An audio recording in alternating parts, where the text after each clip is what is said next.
अच्छा, सबसे ज़्यादा जो बहुत कॉमन है कि जो डैंड्रफ हो जाता है ना, उसमें ऑयलिंग करनी चाहिए।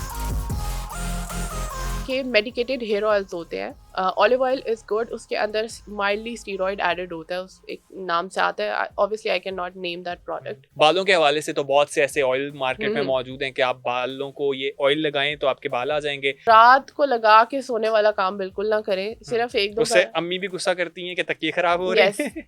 और और बाल भी खराब होते हैं। कंडीशनर आपके बालों को तबाह कर देता है। मैं ये कहूँगी कि इंस्टेड ऑफ ऑयलिंग रेगुलरली आप कंडीशनर को इस्तेमाल कर ले, बट थोड़ा इस्तेमाल करें और सिर्फ अपने मुख्तलिफ लोग मुख्तलिफ देसी टोटके भी इस्तेमाल करते हैं। बालों के हवाले से तो बहुत से ऐसे ऑयल मार्केट में मौजूद हैं कि आप बालों को ये ऑयल लगाएं तो आपके बाल आ जाएंगे। इवन प्याज के बारे में भी कहा जाता है कि उसका पानी बहुत अच्छा होता है और बहुत से लोगों को फायदा भी होता है। तो कौन सी ऐसी चीजें हैं जो कि मिथ बनी हुई हैं कि बहुत फायदेमंद है, लेकिन वो उल्टा हमारे बालों को डैमेज कर रहा होता है और लोग उसे घरों में इस्तेमाल कर रहे होते हैं? अच्छा, सबसे ज्यादा जो बहुत कॉमन है कि जो डैंड्रफ हो जाता है ना, उसमें ऑयलिंग करनी चाहिए। अब होता ये है कि डैंड्रफ एक फंगल ऑर्गेनिज्म की वजह से होता है, और जो फंगाई होता है वो ह्यूमिड एनवायरनमेंट में ज़्यादा थ्राइव करता है। तो आपको ऑलरेडी फंगस है और आपने उसको एक ग्राउंड दे दिया है कि आप ब्रीड करो, तो उससे वो ज़्यादा होता है। वो ड्राइनेस नहीं है, क्योंकि उसको ड्राइनेस से लोग कंफ्यूज करते हैं, इस वजह से उसमें भर भर के ऑयलिंग की जाती है। करना आपको ये चाहिए कि मेडिकेटेड हेयर ऑयल्स होते हैं, ऑलिव ऑयल इज़ गुड, उसके अंदर माइल्डली स्टीरॉयड एडेड होता है, उस एक नाम से आता है, obviously I can not name that product. तो वो आप लगाएं अगर आपने हेयर ऑयल करना है, और हेयर ऑयल से जो बेनिफिट मिलता है वो जस्ट मसाजिंग की वजह से मिलता है कि आप मसाज कर रहे हैं तो आपकी ब्लड सर्कुलेशन एनहेंस हो रही है।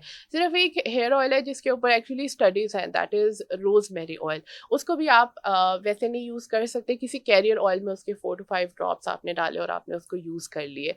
और वो प्याज के पानी, हाँ, टू ईच देयर ओन, कुछ लोगों को बेनिफिट मिल भी जाता है, कोई बहुत यकीन से अगर लगाते हैं, बट मेनली रोल यही होता है कि बहुत ज़्यादा मसाज की जाती है तो ब्लड सर्कुलेशन जो है वो इम्प्रूव होती है, जिसकी वजह से उनको रिजल्ट मिलता है। ठीक है। और कितनी देर के ऑयलिंग नॉर्मली अपनी हेयर केयर के लिए ऑयलिंग आपको वीक में कितने दिन करनी चाहिए? आई थिंक हफ्ते में बस एक दफ़ा या मैक्स भी आप 2 दफ़ा कर लें, और वो रात को लगा के सोने वाला काम बिल्कुल ना करें, सिर्फ एक दो उससे अम्मी भी गुस्सा करती हैं कि तकिए खराब हो रहे यस, हैं।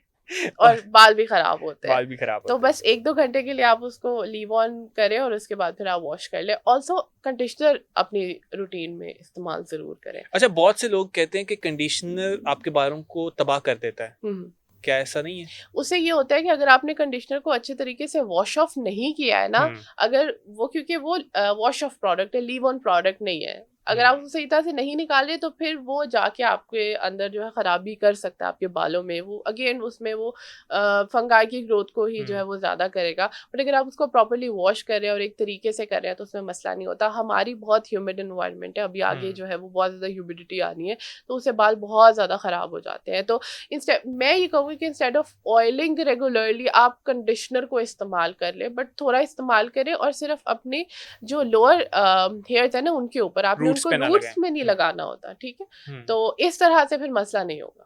ठीक है, ये सबसे इम्पोर्टेंट बात इन्होंने बताई है कि आप अगर कंडीशनर इस्तेमाल कर रहे हैं तो आपने उसके वॉश अच्छी तरीके से करना है ताकि वो आपके बालों के अंदर रह ना जाए, क्योंकि अगर वो बालों में रह गया तो वो आपके लिए डैमेज आपके बालों को करेगा, आपके लिए नुकसान का बायस बन सकता है।